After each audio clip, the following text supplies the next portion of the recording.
Welcome everybody to Creators Creating. I am Coach Corey Three-Wing, and I am here at our weekly tune-up call. And once again, with a trusted tribe of followers, a lot of the regulars are here today, and I really appreciate that. We just did a little check-in with each other, just to say hi, how are you? And so those of you who might be watching the recording know that we've already said hello to one another. Today, my partner Aubrey is with a little bit of technical difficulty, and so she might join us as she can. But today I wanted to talk about some of the work of one of my mentors and heroes. His name is William Whitecloud, and I actually discovered him because another one of my mentors, William, was his mentor. So it was like, oh, the heroes of my heroes. Let's go find out who's teaching who what. And so I discovered William Whitecloud a couple of years ago, several years ago. And he, in one of his books, The Magician's Way, he talks about the 7 secrets of magic.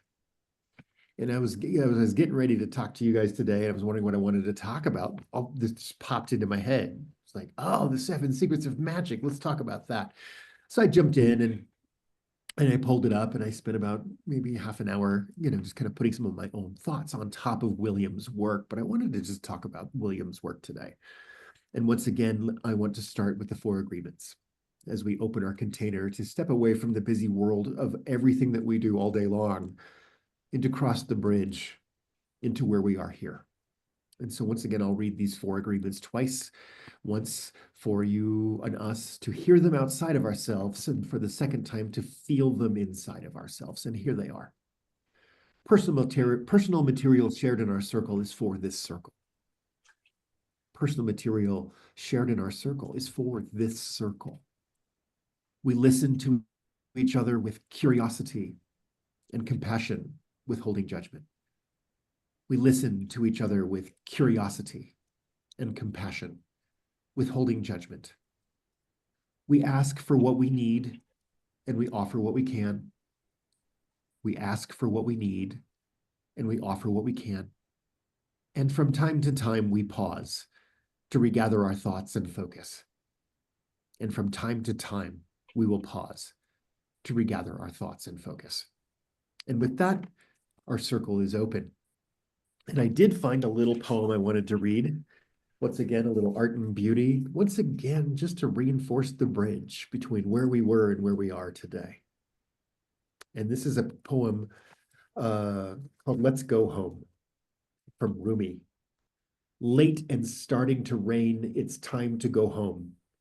We've wandered long enough in empty buildings.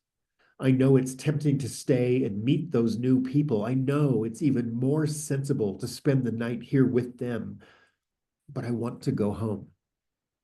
We've seen through the beautiful places with signs on them saying, this is God's house. That's seeing the grain like the ants do without the work of harvesting. Let's leave grazing to the cows and go where we know what everyone really intends, where we can walk around without clothes on. Let's Go Home by Rumi. I always love just a little piece of pretty words. So the 7 secrets of magic. William Whitecloud's work really talks about, manifesting the life you desire. That's his whole mission. His programs are really about consciously manifesting a chosen life. And so his perspective of some of these 7 secrets of magic are really about self-care, self-empowerment, doing our work of healing, and living the best life possible. And so as we set up, like there's the serenity prayer, that we all know from Alcoholics Anonymous, those kinds of things like God bless, what is it? God grant me the knowledge to know what I can change and the strength and the wisdom to know what I don't know. And you know what I mean? I can't remember how it goes. Right. But another way to say that is I like to talk about the circle of influence and the circle of concern. It says we stand in our reality with a circle around us. The circle of influence is a two-way street of things you can change. It's things that we have power over. Our creativity, our thoughts, our free will to think and choose and feel. And then the circle of concern is the things that we cannot change, right? So I just wanted to establish an awareness of our circle of influence where we make a difference, or we have power to think and change and shift, versus the circle of concern, the things we cannot change, but we get to witness, see, learn from. So I just wanted to establish that that's real for every one of us all the time. Any questions or comments about that? Ahas. Or maybe even someone remembers the Serenity Prayer in a way that can be pretty. Right. Okay. Stuff. All right. So the secret number one of the 7, our thoughts and feelings are not reality. Thoughts and feelings are not reality. So I like to think about this. Thoughts and feelings are not the thing. They are about your experience of the thing. So like the thing is real, but your version of the story is made up by you, your experience of the thing. Others make up their versions of things, stories, experiences, leading to mass assumptions that are shared, like beliefs, organizations, communities, or the 100th monkey, for example, when an idea changes things and grows magically in the world. But this idea of thoughts and feelings are not reality. I have a great example of this. Like the idea of stress. Well, like stress. What is stress? Stress is not something that is real, right? However, stressing is the verb, is the experience of stress. Now that's real. We're stressing. And so a friend of mine his son came home from school freaked out the other day, and this is why this example is fresh for me. And he was talking about, yeah, these boys at school, they just stress me out. They stress me out. And the question came up from his mom, who's a good friend of mine. She said, "What are they stressful, or are you stressing?"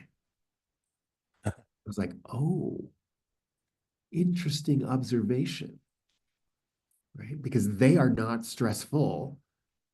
They're just being whoever they are. His experience of them was stressful. But so once again, thoughts and feelings, they're not tangible.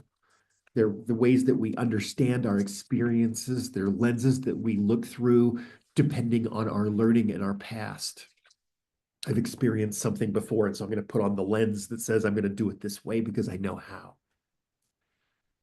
Right? So part of this is the recognizing that our thoughts and feelings are interpretations. They're not reality. Separating your thoughts from the actual situation, we all get to gain more control over how we react. So what are some thoughts here? Are you resonating with what I'm talking about? Does it make sense? Does anybody have an example of this that they want to share? Where your thoughts and feelings can be absolutely consuming until they're not. I'll share. Yeah, Steph. Okay. So recently, this family member is struggling with their health and other things in their life that are extremely stressful to me. And within this experience, it's exactly what you talked about. Their experience is because of their belief systems, choices, all of these things that I don't have control over. And yet my ego so badly wanted to control this situation to make it better because of past belief systems and things like that were coming up, of being a toxic fixer, being a toxic caregiver in a way for a lot of my incarnation here. Feeling so uncomfortable in other people's pain that I would choose to fix it, so that I didn't know it. It was subconscious. I didn't know that I was doing all this stuff to fix it, to make it better within me. But this current situation really echoes what you're talking about in those ways. Yeah. Learning to separate myself from the situation. That Right. yes, I feel stress about it, but I cannot control it for this other person. I can only control, my own sphere and continue with my work, continue with keeping myself healthy, making changes in my world, and that will affect their world. It will affect all of our experiences. Yeah. Yeah. So I yeah, love that resonated. That's why we call it the sphere of concern, because we care, we're paying attention. It's people we love. We're actually looking at where maybe we can make a difference somewhere. We are concerned. I think it's important to note here that concern is not always negative. Concern can be ridiculously positive, like attraction. Like when you go out on a date for the first time, I am concerned that I look well, that I feel well, that I be my best self, that I don't bring my bullshit into the circle. I want to be I'm concerned in a great way. But there's also worry and concern, and when people we know and love are struggling in particular. Concern to both sides. Yeah. So thanks, Steph, for that. Anybody else? Anything sparking? Yeah.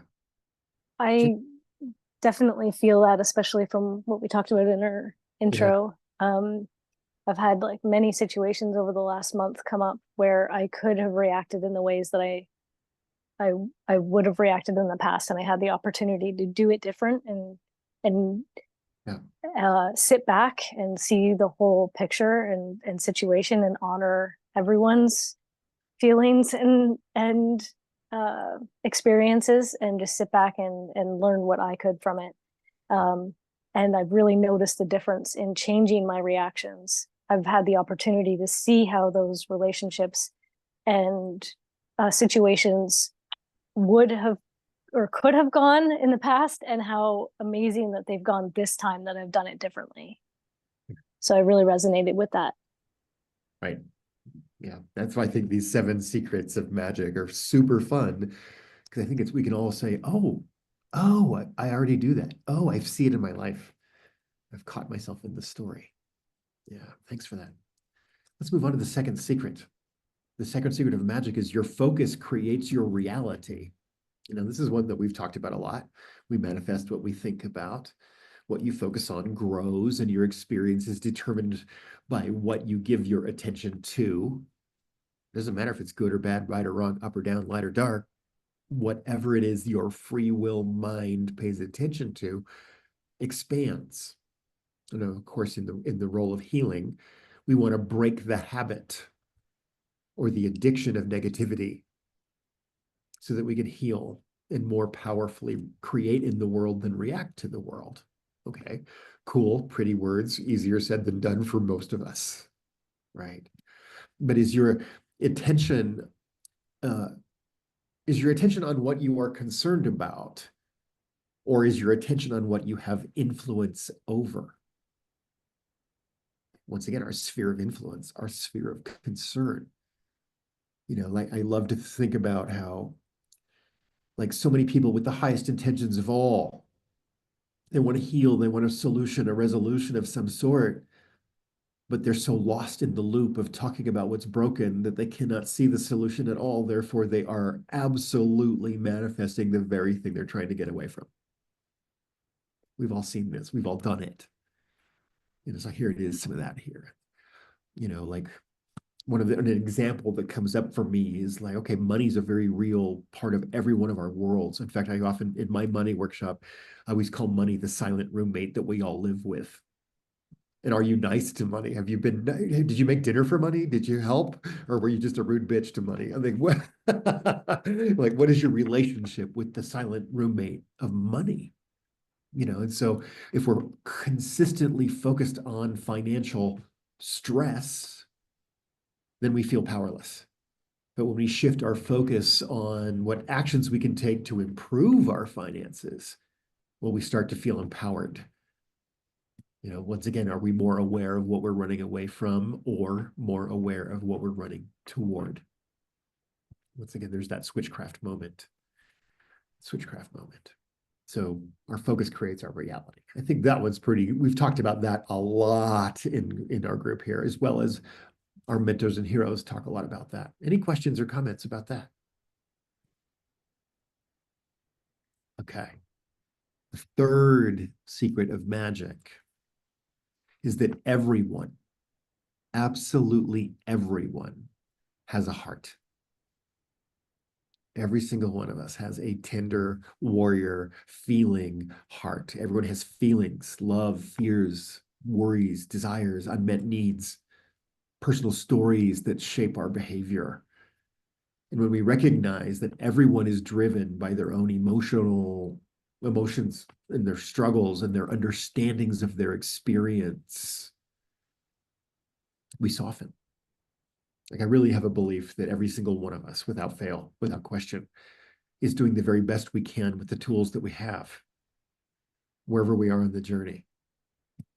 And whenever I remember that, especially like with my family or some people who trigger me, people who've known me a long time, maybe some people who knew the older version of me, not this current version of me, or maybe it was my conservative grandparents who don't understand their gay grandson, or anytime I'm doing conflict resolution for myself or for others, there's that awareness that we all have a tender warrior heart. We're all trying to do the very best we can with the tools that we have and our understandings of our experience in this moment. And I think that when we embrace our tender warrior heart, we can be on the front line of any battle anywhere and not take things personally. We can show up as our best self and be ready for the one who can receive the help that we're offering without pushing it. We learn to lead and follow with our heart. So I don't know, anything sparking there? I mean, this is another thing that we talk a lot about, the energy, the emotion of the end result. Choosing love, choosing joy as a way to be in the world, choosing joy as a lifestyle. Like the difference between happiness and joy. Happiness is outside in, joy is inside out. Things make us happy, but we choose to be joyful. We can be joyful in any situation, anywhere. We can experience joy and frustration and pain and confusion at the same time. So everyone has a heart. And I think we're all learning how to have heart and mind coherence in this world. How do we balance so that these pieces of us have equal say? The wisdom of the heart. So we approach others with empathy by recognizing their shared humanity. And when we understand that everybody has a heart, we shift from judgment to compassion, which leads to deeper and more meaningful connections. Yeah. Thoughts, ahas, comments about the heart, the tender warrior heart. I have to say that, yes, and I've experienced that very powerfully this last week. If it wasn't for my beautiful partner that I'm seeing, Ricardo, like we trigger each other constantly, but man, we have sat there right back, and we are opening our hearts every single moment, and we catch ourselves, and it's been more and more compassion and more love for each other. It's really, really been magical how we can walk this walk and see prosperous things like grow from it, and see how we aren't so quick to it the next day or the next time or the next, and how things really do, we follow through the day being more light at heart. And so thank you, Ricardo. Thank you, you all. Thank you so much, Corey, for saying that. And that is it. We are definitely, everyone has a heart. So thank you. Thanks, James. Beautiful. Yeah, thanks for sharing. Thanks, Ricardo, for loving James. It's awesome. It's so good. Awesome. Anybody else? All right, well, let's move on. Secret number 4, this of the secret of magic is there's never anything to do, but always an action to take. Let me say that again. There's never anything to do, but always an action to take. And this one's fun for me. I love this very much.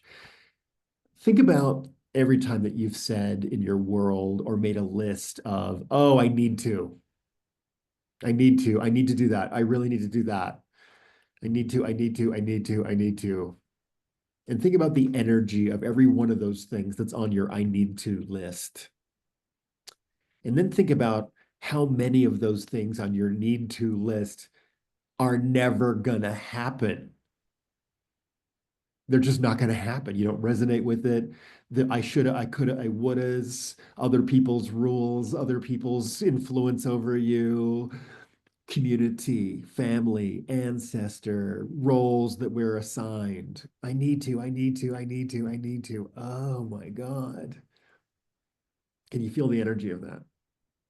Versus the energy of I get to.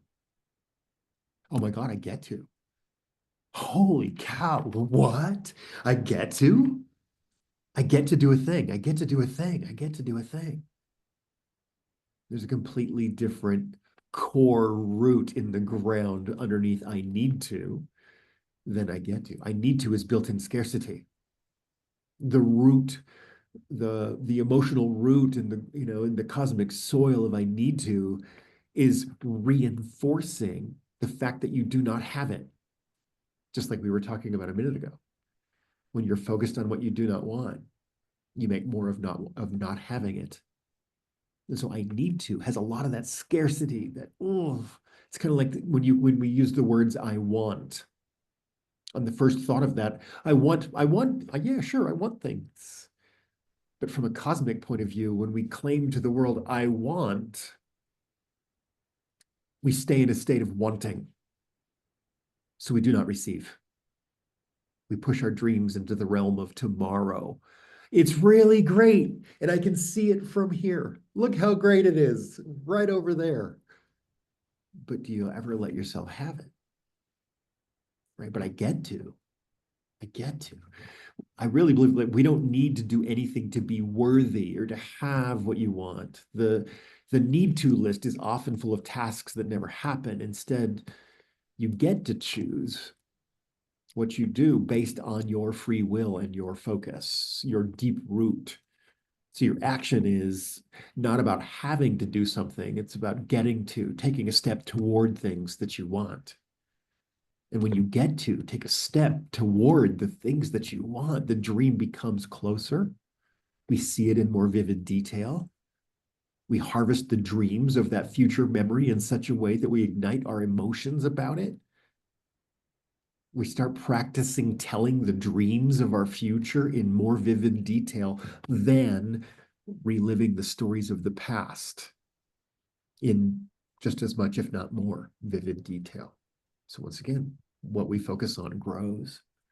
But I love this idea is like when we focus on what you get to do rather than what you need to do, this is a shift in perspective that empowers us to take action from a place of choice, making progress toward our goals. And it fills our well. It fills our well. It doesn't drain our resources. It actually refills our resources. We're going to talk more about that in a minute. But this idea that, oh my gosh, I don't have to do anything. I don't have to do a damn thing. But I certainly get to do whatever it is I point my energy on. I get to choose where I spend my resources, my time, my energy, my attention, and my money. I get to choose where that goes from a powerful, creative, often joyful place. How's this sitting with you? This concept of there's never anything to do, but always an action to take. Anybody sparking questions? Ahas. I have one.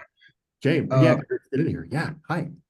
I like this idea of having this list of things you need to do, and choosing the ones you want. But I thought, how powerful is that when you make those choices from a place of love?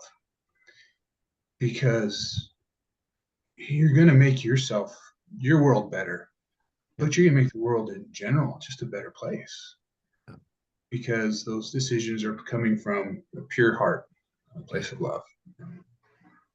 That's kind of what sparked with me with that. Mhm. So good, brother. So good. Anybody else? Yeah. Ian.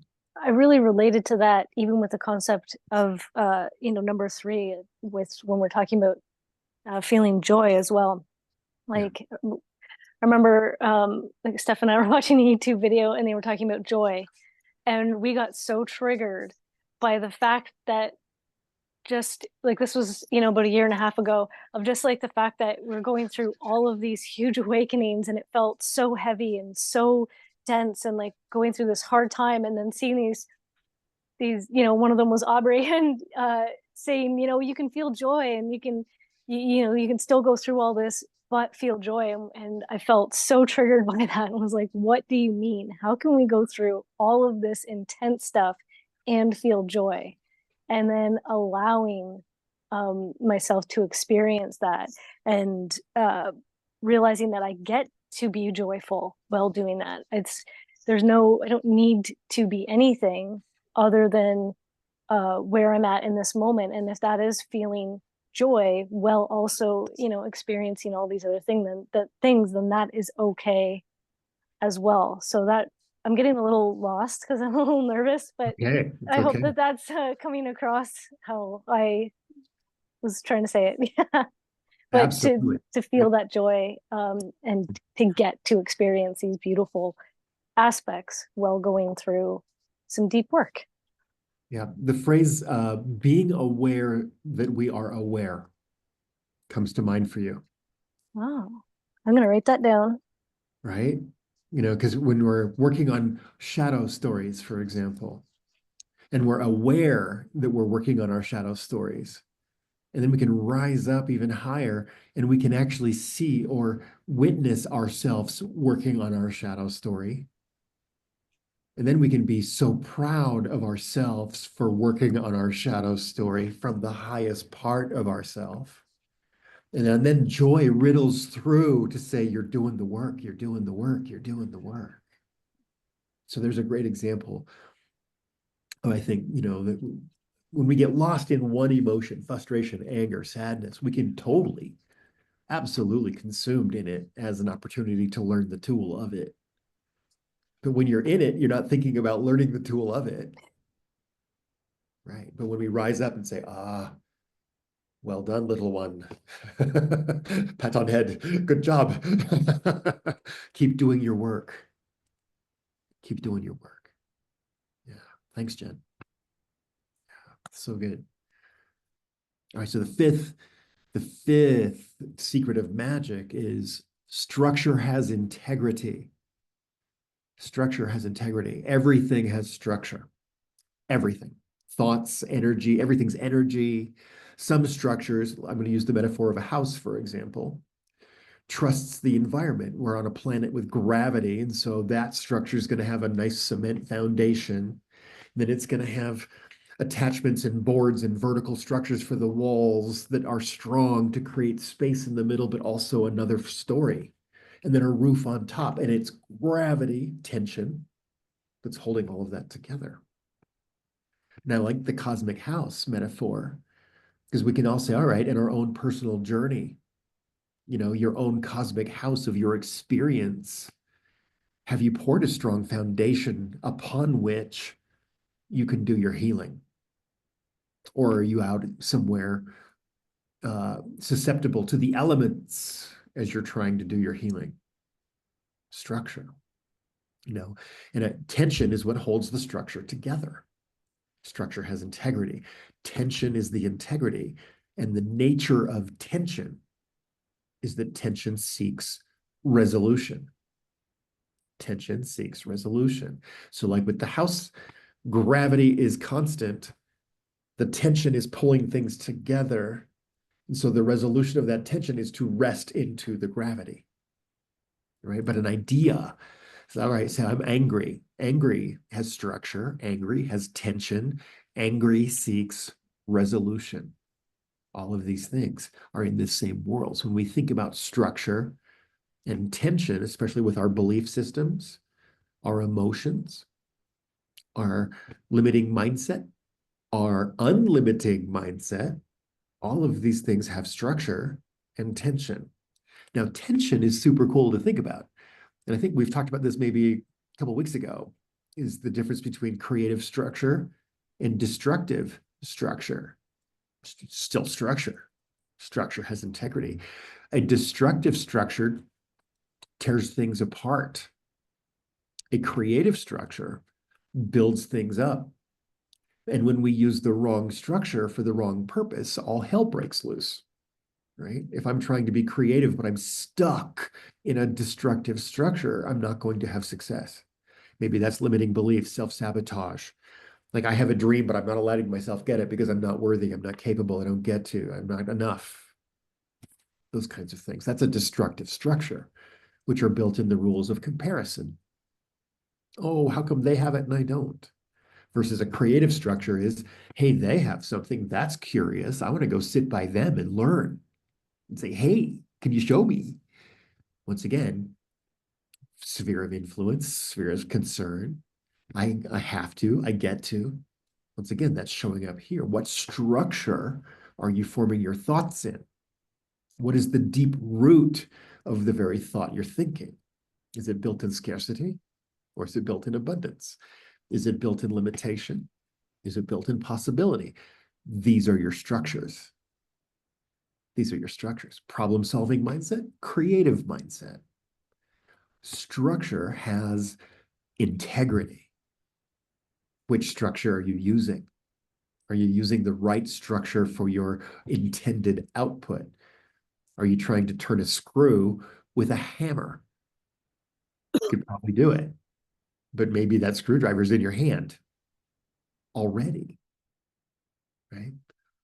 So here's a little peek into structure. I talk a lot about structure and tension because it makes sense in our spiritual expansion. It makes sense in quantum physics. It makes sense in grids and charts and understanding a reality. Questions, comments about structure, about tension. You good? Understand? Questions? Ahas. Make sense? Yeah, give me some wiggle. Let me know you're here. Cool. All right. And then the seventh and last secret of magic is that unlimited energy comes from a higher source. Unlimited energy comes from a higher source. I love this so much. Studying neuro-linguistic programming, NLP, one of the things that we can do with the power of words and the power of hypnotic language or trance language is that we can access energy and use it.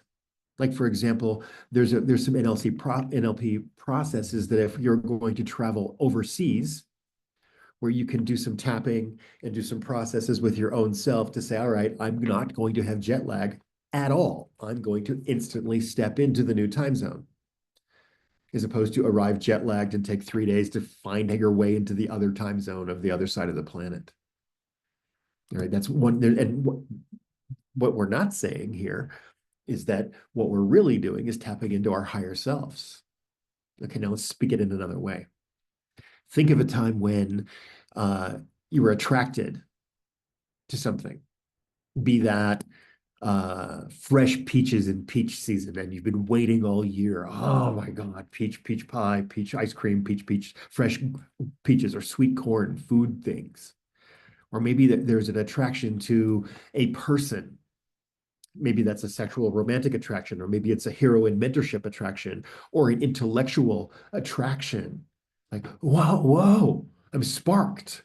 I'm sparked. I have energy. I have insight. I have inspired motivation because wow, it is exciting to me.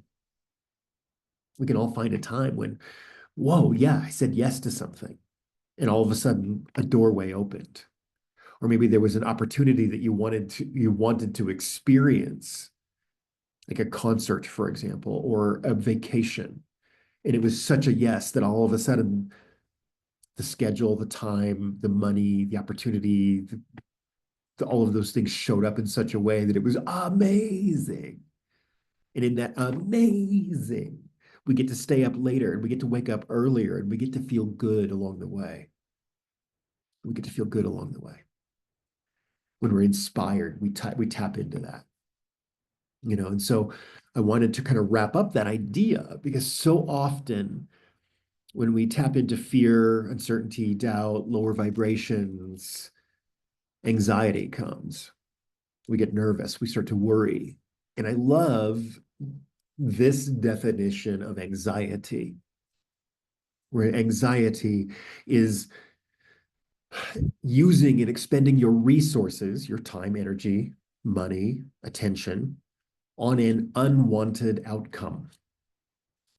You're spending your resources on an unwanted outcome. This creates anxiety, and anxiety drains your energy. And the longer you do it, the more exhaustion kicks in, the more exhaustion, then disease, and it's a downward spiral. Right? We can all find a time when we were like, oh, worried about the past, worried about the future, concerned, concerned, concerned. Maybe investing in the sphere of concern that we have no control over, right? But the antivenom, the other side, is anticipation. The opposite of anxiety is anticipation. And I love to think about anticipation because this is one of the ways that we fill our well, we access our energy, because we are spending our resources, our time, our energy, our money, our attention on a desired outcome. We're stepping into the future memory of our dreams. We're in creator energy, not reactor energy. We can either create or react. We cannot do both at the same time. Anxiety is reacting to an unwanted outcome. Anticipation is creating your future. And when we do that, imagination, we tap into intuition, we tap into creativity, and then our well fills. Our possibility expands. We see a bigger picture. We harvest more and more details of what we're saying yes to. And when we do that more often and more powerfully than what we're saying no to, the details of the no get smaller and further away. The details of the yes grow and become exciting, attractive, insightful, and all of a sudden a clear path to our feelings, our emotions, what the dream coming true, the manifestation that we're working on. So I love this, that, okay, yeah, our infinite energy comes from a higher power. Your creativity, your attraction, your spark. You've heard me say, what's sparking for you? What's sparking for you? So in our last couple of minutes, we've still got just about 5 minutes. What's sparking for you about these 7 layers of magic, the 7 tools of magic? Where did you see yourself in my story today? What are you walking away with? What's new for you? Anybody? In our little lunchtime break today. Yeah. How you doing? How are you doing out there? It's pretty quiet. I love them. I thought they were right on with everything that I'm going through or experiencing. It's so nice to have them this last week and now being able to reflect on them now from last week. Yes, I like the structure and intentions. That's really intense. Like I'm going to be using more. I'm going to be, hopefully you can talk more and more about that. I really, that's amazing. And I love the spending my resources. And when I do have, when I find myself spending my resources on things that are like, that is my anxiety. I'm like, why am I doing this right here when I could be doing something this way, and it always makes me like, drain. And Ricardo, I've been talking about this, like, why do we spend so much time doing this dance when we're just really the passion of creating something else together. And so that's what we've been really doing as well, is focusing our passion and our creation on something to create, basically, instead of go on that habit of like you said, the negative. It's so easy to see those, and it is a habit. It's so wild, like how addicting that is, like, and how we can bring it up over and over and better each time. It's just, so Right. that's what I've been really, thank you. Mm. And it's nice to, all this is so good confirmation and great structure, like to put together. I like these seven secrets to magic. Yeah, It's that's nice. and that the William Whitecloud book, I forgot now what the name is. I'll think of it in 1 second. The real name, and I'll give it to you in a second. But it's a great book. And William Whitecloud, he's got a bunch of books too. We'll talk about that in the essence of time. I don't want to keep people past the lunch hour if they're running late. Chris just said to say, see you later. He had to go to work. Anybody else? Feedback, ahas, takeaways from today. I think Yeah. what for myself, just looking at all of these individual um, components, these 7 steps, how they also like, kind of look at them like ingredients to a sandwich, or like, a burger, and you like, all these ingredients are separate ingredients, but they all make one sandwich. And how every situation that I can think of right now has all of these components within it.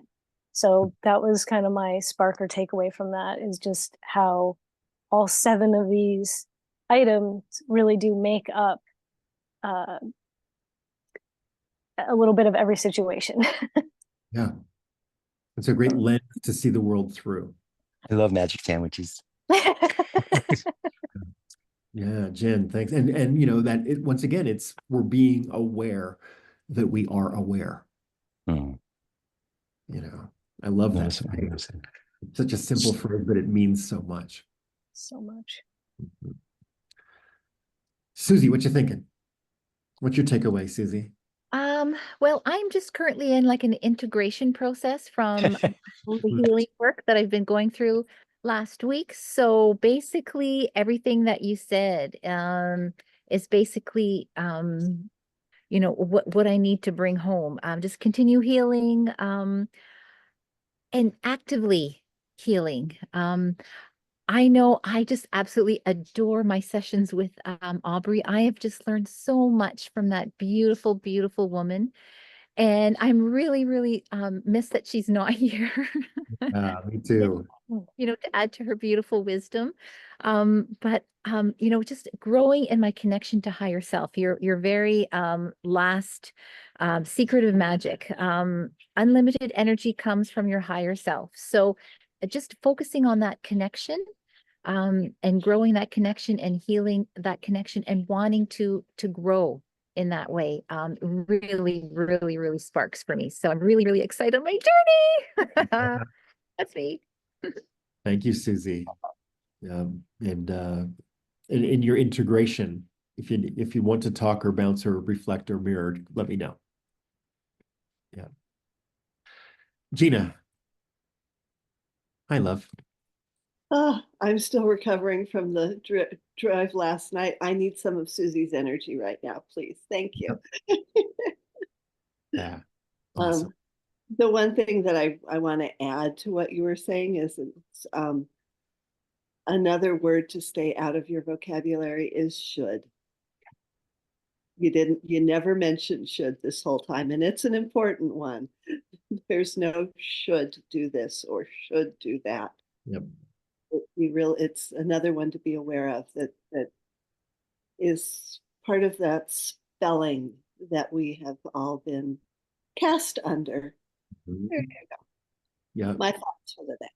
I agree. And actually, I'm really glad you mentioned that because that's one of the words I usually mention when I'm talking about this. So thanks for catching that. Thank you. Well, You're right. Once again, it's built-in scarcity. It's built-in lack and other people's rules and disempowerment and all of those things. Yeah. Thanks, Gina. Passing the feather to you, Steph. Yeah. Okay. Well, truthfully, all of this is quite a lot, so I'm processing. I need to sit with it and let it all kind of percolate. But one thing that does stand out is that everybody has a heart, and that one really struck me with some discord that I have with a family member, and remembering that they too have a heart brought immediate compassion to that situation. Yeah. And healing in a way. So that Yeah. really struck with me. Right. Yes, yes, yes, yes. Well, and I was just, I sort of was following my notes and not following my notes. I might have missed the seventh one, which is it takes will. The the 3 steps of shamanism is 1, be decided. Be decided. The second one, follow and lead with the heart. And the third one, stay the course. That's right. Stay on board. Stay on board. Yeah. Yeah. Awesome. Well, thank you everybody for giving us each other a moment of our time on a Wednesday. I really appreciate us coming together again and circling the wagons in this way. Thank you for bringing your best selves here. And also, if anybody would like some one-on-one with me, just reach out for me. We'll schedule some time, make some calls. Steph, for sure. We were talking about that. We'll get you back on the calendar. Sounds good. Yeah, because that's what we're here to do, to serve one another, to help us on our way, to be stronger together than we'll ever be standing alone. All right, everybody. Well, thank you so much for being here on your lunch hour on our Creators Creating Wednesday tune-up call. Aubrey and I, we've got some ideas coming for the future, and we're manifesting and building, and you're going to start seeing a few more different things coming from us in this way, which we're really excited about. So I'm not going to talk about it, just planting a few seeds. But in the meantime, everybody, thanks for being here. I'm Corey Three-Wing, and I'm giving a shout out from my partner, Aubrey, who could not be here today, and we will see you next week. I knew.